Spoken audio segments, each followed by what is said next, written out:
Bom dia, boa tarde, boa noite, depende aí do horário que vocês vão ver esse vídeo. Vamos fazer a correção agora da atividade da semana passada sobre fatores climáticos. Então, eu coloquei para vocês uma imagem de satélite, circulei aí, coloquei o número 1 e pergunto para vocês qual é a área correspondente aí dessa paisagem natural. A resposta certa é deserto do Saara.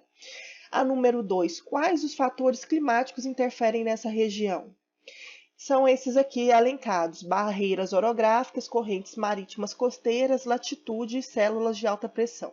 Eu vou falar sobre todas elas no próximo exercício, no próximo não, no último exercício. Então aqui eu só vou falar sobre as células de alta pressão. Então, como a gente sabe que são áreas que recebem bastante incidência dos raios solares, são áreas mais quentes, portanto, com uma maior pressão atmosférica. Isso faz com que essa região perca a umidade, que o ar fique mais seco, que ocorra menos chuvas. 3. O gráfico representa aproximadamente como varia a temperatura ambiente no período de um dia em uma determinada época do ano no deserto do Saara. Nessa região, a maior parte da superfície do solo é coberta por areia e a umidade relativa do ar é baixíssima. Então, aqui já está falando da umidade relativa do ar. A gente está vendo a questão da areia, porque ela acaba refletindo a luz solar, então não absorve, não libera calor. E aí nós temos as perguntinhas. Qual é a temperatura máxima registrada no gráfico? Em torno de 55 graus, certo? Qual é a temperatura mínima? 10 graus negativos. E aí vem a letra C. Calcule a amplitude térmica do deserto do Saara utilizando a fórmula a seguir. Nós vamos calcular a amplitude térmica pegando a temperatura máxima, que é 55 graus, e a mínima, que é 10 graus negativos. Então, é só fazer a continha, tá aqui, ó. Amplitude térmica é igual a 55 graus Celsius menos 10 graus negativos. Então, como a gente tem um sinalzinho negativo aqui, nós vamos acabar somando. Então, a amplitude térmica é de 65 graus Celsius nesse gráfico aqui, que representa a temperatura de um dia qualquer no deserto do Saara. E aí ele pergunta, na letra D, qual fator climático interfere na amplitude térmica do deserto do Saara?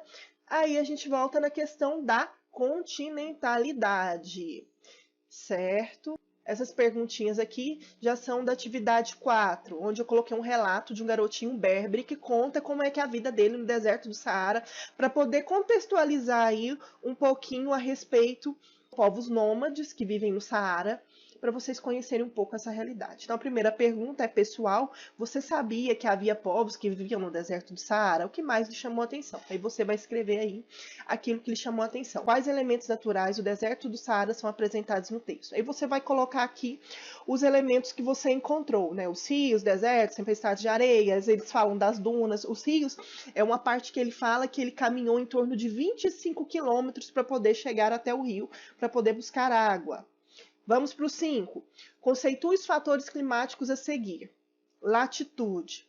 Antes, é importante lembrar que todos esses conceitos estão no PowerPoint. Tirei de lá, tá bom? Então, latitude é a distância medida em graus de qualquer ponto da Terra em relação à linha do Equador. O que importa aqui para a gente é falar da radiação solar. Então, quanto mais próximo da linha do Equador, maior é a temperatura, porque os raios são perpendiculares e formam aí um ângulo de 90 graus em relação à superfície terrestre. E, por outro lado, as zonas polares, com as altas latitudes, tendem a ter as menores temperaturas. A altitude é a distância vertical em metros de um determinado ponto em relação ao nível do mar. Em regiões mais altas, a pressão atmosférica costuma ser menor, além do fato da irradiação também ser diminuta. Assim, a temperatura costuma ser inferior, o que nos faz concluir que quanto maior a altitude, menor as temperaturas. Lembra quando a gente falou? Então, quanto mais a gente vai subindo, mais a temperatura vai caindo. Maritimidade e continentalidade, também está lá no número 1 pedindo para explicar.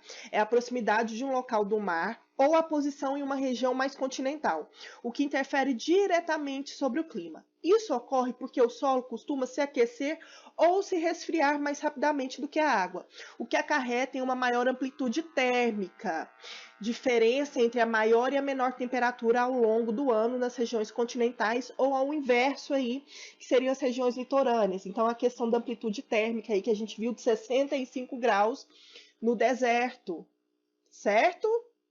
Correntes marítimas. As correntes marítimas ou oceânicas designam imensas porções de água que se deslocam nos mares, oceanos do planeta Terra, os quais influenciam no clima das regiões em que atuam, proporcionando umidade e calor.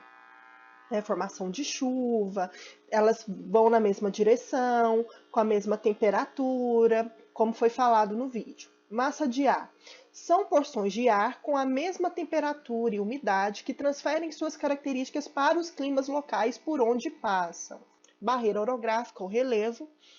Na verdade, aqui nós temos o relevo funcionando como barreira para ventos, massa de ar e para passagem de chuvas, justificando aí o deserto, áreas que não chovem no planeta, que se tornam áridas, portanto.